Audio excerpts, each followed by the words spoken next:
आप यहाँ पे देख रहे हो मेरे पास एक आईफोन का बोर्ड है और इस बोर्ड में जितने भी आईसी है सभी का पहचान मैं आपको कराने वाला हूँ।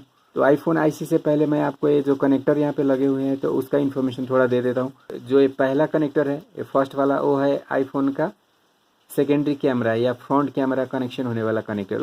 ये जो दूसरा कनेक्टर आप यहाँ पे देख रहे हो तो ये है पावर की। जैसे आईफोन का जो ऑन ऑफ करने का जो की होता है पावर की, तो उसको हम यहाँ पे कनेक्ट करते हैं। तो आईफोन का पावर बटन का जो फ्लेक्स होता है तो उसमें सिर्फ आपको पावर बटन नहीं देखने को मिलेगा, उसके अलावा भी आपको एक दो कंपोनेंट देखने को मिलता है। जैसे कि जो रिकॉर्डिंग का माइक्रोफोन आता है, जैसे हम आईफोन से जो वीडियो रिकॉर्डिंग करते हैं तो उसके लिए अलग से एक माइक्रोफोन लगा होता है, तो माइक्रोफोन भी उसी फ्लेक्स में होता है और उसका कनेक्शन भी यहीं पे किया जाता है। उसके अलावा जो फ्रंट में एक सेंसर लगा होता है कैमरा के पास, जो डिस्प्ले को जब हम अपने कान के पास लेकर जाते हैं तो हमारा डिस्प्ले का लाइट बंद हो जाता है, तो वो जो फ्रंट सेंसर है वो भी इसी में कनेक्टेड होता है।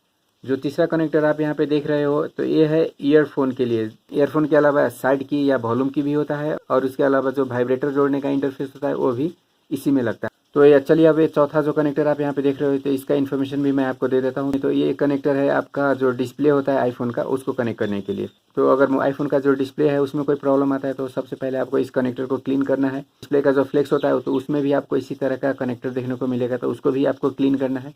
और क्लीन कर लेने के बाद आपको, जैसे आप यहाँ पे देख सकते हो, इस कनेक्टर के बगल में बहुत सारे कंपोनेंट लगे हुए हैं, तो सभी कंपोनेंट को चेक करना है। जैसे आप यहाँ पे देख सकते हो दो दो कंपोनेंट जुड़ा हुआ है, तो ये जो जुड़ा हुआ कंपोनेंट होता है वो ग्राफिक लाइन का होता है, मीपी लाइन, जो मैंने ग्राफिक सेक्शन में आपको बताया था। तो एंड्रॉइड फ़ोन में भी इसी तरह से होता है और आईफोन में भी इसी तरह से है। जो ग्राफिक का लाइन होता है, जो मीपी लाइन होता है, उसको जाने के लिए इस तरह से आपको जोड़े में कंपोनेंट या पेयर कंपोनेंट आपको देखने को मिलेगा। तो यहाँ पे जो आप 4 कंपोनेंट देख रहे हो यहाँ पे, तो सभी के थ्रू दो दो लाइन डिस्प्ले में गया होता है। तो आपको अगर डिस्प्ले में कलर का इश्यू आता है तो ये जो कंपोनेंट है उसको चेक करना है। तो कलर के अलावा अगर कोई और इश्यू आता है तो आपको क्या करना है, इस साइज का जो कंपोनेंट होता है जिससे एस क्लॉक, एस डेटा और जो वोल्टेज होता है एनालॉग वोल्टेज, डिजिटल वोल्टेज जो आता है, तो उसको आपको चेक करना है। डिस्प्ले कनेक्टर के ऊपर में एक और कनेक्टर आप यहाँ पे देख रहे हो, तो ये है आईफोन का टच इंटरफेस। तो अगर टच से रिलेटेड कोई इश्यू आता है तो आपको क्या करना है, ये जो इंटरफेस है इसको अच्छी तरह से क्लीन करना है। और टच फ्लेक्स में भी इसी तरह का कनेक्टर होता है, तो उसको भी अच्छी तरह से क्लीन करना है। फिर उसके बाद इसका जो कंपोनेंट होता है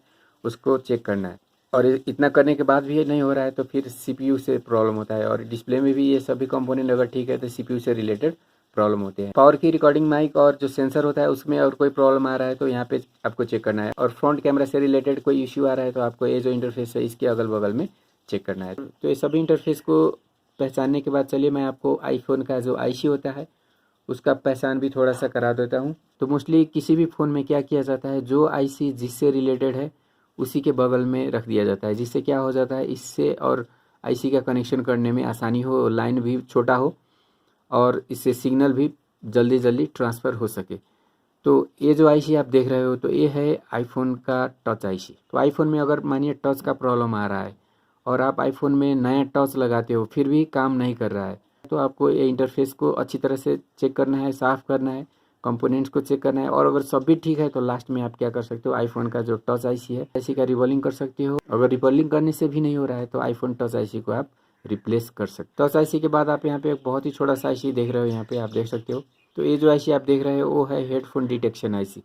मानिए आपका हेडफोन डिटेक्शन से रिलेटेड कोई इशू आ जाता है तो हेडफोन डिटेक्शन आईसी को रिवॉल्व करके देखना है। रिवॉल्व करने के बाद भी नहीं हो रहा है तो हेडफोन डिटेक्शन जो आईसी होता है उसको आपको रिप्लेस कर देना है। उसके बाद एक और यहाँ पे थर्ड आईसी आप यहाँ पे देख रहे हो, तो इस आईसी को कंपास आईसी बोला जाता है। आईफोन में गेम खेलने के लिए जो फंक्शन होता है उसको सपोर्ट करने के लिए रखा गया होता है। तो अगर मानिए आईफोन में गेम से रिलेटेड कोई इशू आ रहा है, गेम का जो फंक्शन है वो नहीं खुल रहा है या उसमें कोई प्रॉब्लम आ रहा है, तो आपको क्या करना है, इस आईसी को, ये जो कंपास आईसी है उसको आपको रिवॉल्व करना है या तो इसको रिप्लेस कर देना है।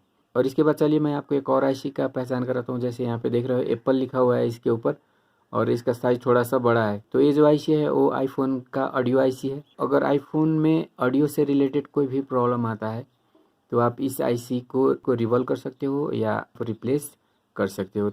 और इस आईसी के ऊपर में एक और कनेक्टर आप यहाँ पे देख सकते हो। तो इसमें आईफोन का जो मेन कैमरा या बैक कैमरा होता है उसका कनेक्शन किया जाता है। तो आईफोन में अगर मेन कैमरा से रिलेटेड कोई इशू आता है तो आपको सबसे पहले इसको क्लीन करना है। और जो आईफोन कैमरा के फ्लेक्स में जो कनेक्टर लगे होते हैं उसको भी क्लीन करना है। उसके बाद आप यहाँ पे देख सकते हो ग्राफिक लाइन के लिए इस तरह से पैक कंपोनेंट लगा हुआ है। इसके पास डिस्प्ले के पास भी इस तरह का पैक कंपोनेंट आपको देखने को मिलेगा। और कैमरा में भी ग्राफिक आता है, तो इसीलिए कैमरा के पास भी आप इस तरह से देख सकते हो पैक कंपोनेंट। तो एक कंपोनेंट में इश्यू हो सकता है, तो इस कंपोनेंट को आपको चेक करना है, और कंपोनेंट सभी ठीक है तो फिर आईसी से रिलेटेड इश्यू हो सकता है। चलिए और आगे बढ़ते हैं और आईफोन में यूज़ होने वाले और आईसी का पहचान हम करते हैं। ये सभी जो आईसी था वो बहुत ही छोटा था साइज़ में, लेकिन इससे बहुत बड़ा आईसी आप यहाँ पे देख रहे हो जिसमें सैमसंग लिखा हुआ है। तो आईफोन के अंदर सैमसंग का क्या काम हो सकता है? सैमसंग मेमोरी बनाने वाला एक बहुत ही अच्छा कंपनी है, इसीलिए वो मेमोरी का मैन्युफैक्चरिंग करता है। तो इस आईफोन के अंदर जो मेमोरी लगा है वो सैमसंग कंपनी का लगा हुआ है। तो ये जो आईसी है वो आईफोन का मेमोरी आईसी, या इसको आप आईफोन का हार्ड डिस्क कह सकते हो। जैसे डेस्कटॉप लैपटॉप में जो हार्ड डिस्क यूज़ होता है जिसके अंदर बहुत सारे डेटा को स्टोर किया जाता है, इसी तरह से फ़ोन के अंदर भी एक मेमोरी लगा होता है जिसको हम इंटरनल मेमोरी भी कहते हैं, या रोम कहते हैं, या नैंड कहते हैं। इस तरह से डिफरेंट इसका नाम है। तो इस आईसी को आप मेमोरी कह सकते हो, मतलब आईफोन का ये मेमोरी इंटरनल मेमोरी या रोम है। इसके अंदर सॉफ्टवेयर को स्टोर किया जाता है। जैसे आईफोन के अंदर जो सॉफ्टवेयर लगता है उसको iOS बोला जाता है, और जो अदर फ़ोन होते हैं उसमें जो सॉफ्टवेयर लगता है उसको एंड्रॉयड बोला जाता है। तो इसीलिए अदर फ़ोन को एंड्रॉयड फ़ोन बोलते हैं और इसको आईफोन बोलते हैं, क्योंकि इसके अंदर जो सॉफ्टवेयर लगता है उसका नाम है iOS। iOS का मतलब हो गया ऑपरेटिंग सॉफ्टवेयर, और जो सॉफ्टवेयर है उसका नाम है आई। तो इसीलिए इस फ़ोन को भी आईफोन बोला जाता है।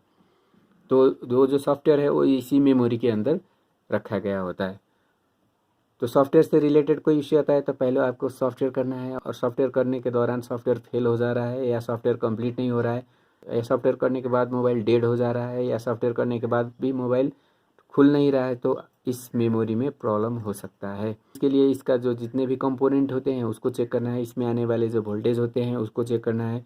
तो सभी कर लेने के बाद भी अगर प्रॉब्लम सॉल्व नहीं हो रहा है तो इस आईसी को आपको रिबल करना है। आईफोन मेमोरी के बगल में ही एक और आईसी यहाँ पे देख रहा है जिसमें एप्पल का लोगो बना हुआ है, और इस आईसी के बगल में आप देख रहे हो बहुत सारे कंपोनेंट है। कंपोनेंट का मतलब हो गया कैपेसिटर, कोयल, रेजिस्टर, डायोड, इस तरह का कंपोनेंट। मतलब ज़्यादा करके कैपेसिटर और कोयल का यूज किया जाता है। कोयल या उसे इंडक्टर भी बोला जाता है। ये बड़े बड़े जो पार्ट आप देख रहे हो ये है बूस्ट कोयल, और ये जो नॉन ब्लैक कलर का जो पार्ट आप देख रहे हो वो है कैपेसिटर्स, या इसे नॉन पोलर कैपेसिटर, एनपीसी या पीएफ कैपेसिटर भी बोला जाता है। तो जिस आईसी के पास सबसे ज़्यादा इस तरह का कंपोनेंट रखा गया होता है वो होता है पावर आईसी। तो पावर आईसी के पास इस तरह का कंपोनेंट ज़्यादा क्यों होता है? और आईसी के पास थोड़ा कम होता है, लेकिन पावर आईसी के पास इस तरह का कंपोनेंट बहुत ही ज़्यादा होता है। कारण क्या है कि पावर आईसी का मेन काम होता है सभी आईसी को वोल्टेज देना, और वोल्टेज देने के लिए उस वोल्टेज को फिल्टर करना होता है, उस वोल्टेज को बूस्ट करना होता है। तो इसी के लिए इसके अगल बगल में बहुत सारे कंपोनेंट लगे होते हैं जो फिल्टर करने का और बूस्ट करने का काम करता है। तो इसीलिए किसी भी मोबाइल फ़ोन का पावर आईसी को पहचान करना बहुत ही आसान है। उसके बगल में आपको कंपोनेंट बहुत सारे मिलेंगे। और मेमोरी ज़्यादा करके क्या होता है, रेक्टेंगल शेप का होता है, इसी तरह से थोड़ा लंबा होता है। ये जो आईसी आप देख रहे हो स्क्वायर है, लेकिन ये आईसी क्या है थोड़ा सा। और ये जो मेमोरी है वो ऑलवेज प्रोसेसर के पास होता है। मतलब ये मेमोरी है तो प्रोसेसर आपको इसी अगल बगल में या तो इसके बैक साइड में आपको देखने को मिलेगा। तो आप यहाँ पे देख सकते हो, यहाँ पे भी एप्पल का लोगो बना हुआ है। तो ये जो आईसी है वो आईफोन का प्रोसेसर है। किसी भी फ़ोन में आपको प्रोसेसर और मेमोरी बहुत ही करीब मिलेगा, मतलब दोनों को एक दूसरे के बहुत ही करीब रखा जाता है। सॉफ्टवेयर इसके अंदर है और सॉफ्टवेयर को चलाने का काम क्या करता है, प्रोसेसर करता है। तो इसीलिए ये दोनों को बहुत ही करीब रखा जाता है जिससे काम को बहुत ही फास्ट और बेहतरीन तरीके से किया जा सके। और इसके बगल में ही पावर आईसी को भी रखा जाता है। तो किसी भी फ़ोन में, जैसे आईफोन नहीं, आपको एंड्रॉयड फ़ोन में भी देखोगे तो मेमोरी, प्रोसेसर और जो पावर आईसी होता है उसको ऑलवेज एक ही सेक्शन के अंदर रखा गया होता है। तो इसके बाद अब चलिए मैं आईफोन आईसी प्रॉब्लम का और सोल्यूशन करने के लिए आपको और आईसी का पहचान कराता हूँ। बहुत सारे आईसी आप देख रहे हो, अभी बहुत सारे आईसी बाकी है। वीडियो थोड़ा लंबा हो जाएगा, लेकिन इस वीडियो को देखने के बाद आप आईफोन का रिपेयरिंग कंप्लीट तरह से कर सकते हो। बहुत ही इंपॉर्टेंट और इन्फॉर्मेशन वाला वीडियो है। इस तरह का वीडियो आपको कोई नहीं दिखाएगा, क्योंकि सब आपको चुतिया बनाएगा, थोड़ा सा इन्फॉर्मेशन देगा और अपने इंस्टीट्यूट के अंदर बुलाएगा। लेकिन मैं आपको फ्री में टोटल इन्फॉर्मेशन दे रहा हूँ। तो अगर आईफोन एंड्रॉयड फ़ोन से रिलेटेड टोटल इन्फॉर्मेशन आप लेना चाहते हो, टोटल रिपेयरिंग 100% कंप्लीट रिपेयरिंग आप सीखना चाहते हो, तो ये चैनल आपके लिए बेस्ट है। अगर आपको लगता है ये चैनल आपके लिए बेस्ट है तो आप इस चैनल को सब्सक्राइब कर सकते हो। और वीडियो आपको अच्छा लग रहा है अभी तक तो लाइक करो, क्योंकि आगे आप बहुत सारे और आईसी है और सभी आईसी का डिटेल मैं आपको बताऊँगा। ये वीडियो देखने के बाद आप आईफोन का आईसी को मतलब आँख मूंद के भी पहचान सकते हो, देख के ही बोल सकते हो ये आईसी है, इस तरह का आईसी है। और बाकी आईफोन में भी इसी तरह का होता है, ज़्यादा फ़र्क नहीं मिलेगा आपको लेकिन इसको पहचान करने के बाद और भी आईफोन के बोर्ड में भी आप बहुत ही आसानी से पहचान कर सकते हो। और भी आईफोन जो नए नए सेट है उसका बोर्ड के अंदर भी मैं आपको आईसी का पहचान ज़रूर कराऊंगा, लेकिन पहले आपको किसी भी बोर्ड हो, जो भी बोर्ड हो, उसमें इन्फॉर्मेशन लेना बहुत ही ज़रूरी है। तो चलिए मैं iPhone IC complete problem solution के लिए और आईसी का पहचान आपको करा दूँ। तो पावर आईसी के नीचे एक और कनेक्टर आपको इस तरह से देखने को मिल रहा है। देखिए यहाँ पे एक कनेक्टर लगा हुआ है। यहाँ पे तो बहुत सारे कनेक्टर मैंने आपको बता दिया, display, touch, vibrator, headphone, switch, जितने भी सेंसर वगैरह थे सभी का कनेक्शन मैंने आपको बता दिया। तो ये बाकी अब कौन सा चीज़ रह गया आईफोन के अंदर या किसी भी फ़ोन के अंदर, बाकी अब कौन सा पार्ट रह गया? चलिए थोड़ा सा आप दिमाग लगाओ और मेरे बताने से पहले आप अगर जान गए हो तो नीचे कमेंट करके बता सकते हो। अभी तक मैंने आपको रिंगर के बारे में कुछ भी नहीं बताया है और जो चार्जिंग इंटरफेस होता है उसके बारे में भी मैंने आपको कुछ भी नहीं बताया है। और नीचे का जो मेन माइक्रोफोन होता है जिससे हम बातें करते हैं, जैसे फ़ोन में आप बोलते हो तो उसके लिए अलग माइक होता है, और इसमें कैमरा से जो रिकॉर्डिंग करते हैं तो उसके लिए अलग माइक होता है। तो ऊपर में जो लगा होता है ये सभी पार्ट आपको ऊपर में लगा होता है। ये जो सभी कनेक्टर है वो सभी टॉप इंटरफेस है और ये मिडिल इंटरफेस है। तो मिडिल ये जो इंटरफेस आप देख रहे हो तो यहाँ पे नीचे से फ्लेक्स आएगा, यहाँ पे आपको थोड़ा सा एक और पार्ट यहाँ पे देखने को मिलेगा।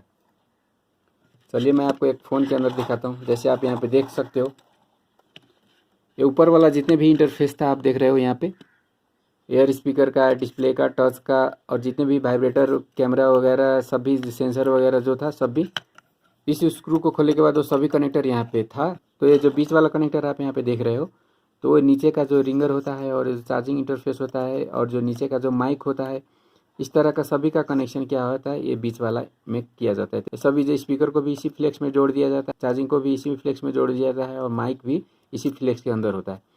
तो इस तरह से जो बीच वाला जो कनेक्टर आप देखे हो यहाँ पे इस बोर्ड के अंदर, आईफोन का जो बॉटम में जो जितने भी पार्ट होते हैं वो सभी का कनेक्शन इस इंटरफेस से किया जाता है।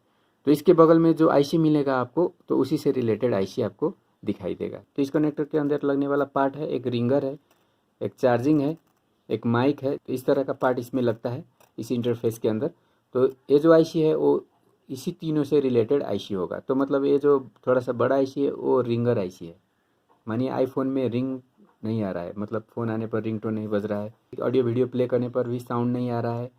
तो उस कंडीशन में क्या, या तो रिंगर का प्रॉब्लम हो सकता है या रिंगर से रिलेटेड कंपोनेंट का प्रॉब्लम हो सकता है, और लास्ट में ये आईफोन का ये रिंगर, आईफोन रिंगर आईसी ये है तो इसका प्रॉब्लम हो सकता है। तो पहले आपको रिंगर को चेंज करना है, कंपोनेंट को टेस्ट करना है और सभी ठीक है तो इस आईफोन रिंगर आईसी को रिवॉल्व करके देखना है या तो इसको रिप्लेस कर देना है। रिंगर के अलावा नीचे का हिस्सा में आपको चार्जिंग पोर्ट या यूएसबी पोर्ट मिलेगा। तो ये जो आईसी है वो चार्जिंग आईसी या यूएसबी आईसी आप इसको बोल सकते हो। तो इस आईसी का जो काम है वो चार्जिंग एंड यूएसबी को कंट्रोल करना होता है। जैसे चार्जिंग पोर्ट में आपका दो फंक्शन होता है, एक चार्जिंग भी होता है और दूसरा यूएसबी कनेक्शन। जैसे हम कंप्यूटर से जब इंटरफेस करते हैं अपने मोबाइल को तो उस फंक्शन को यूएसबी बोला जाता है, और ओनली जब हम चार्जर से कनेक्ट करते हैं तो उसको चार्जिंग बोला जाता है। तो दोनों फंक्शन का जो कंट्रोल है वो एआईसी करेगा, तो इसको हम चार्जिंग यूएसबी कंट्रोल आईसी बोल सकते हैं।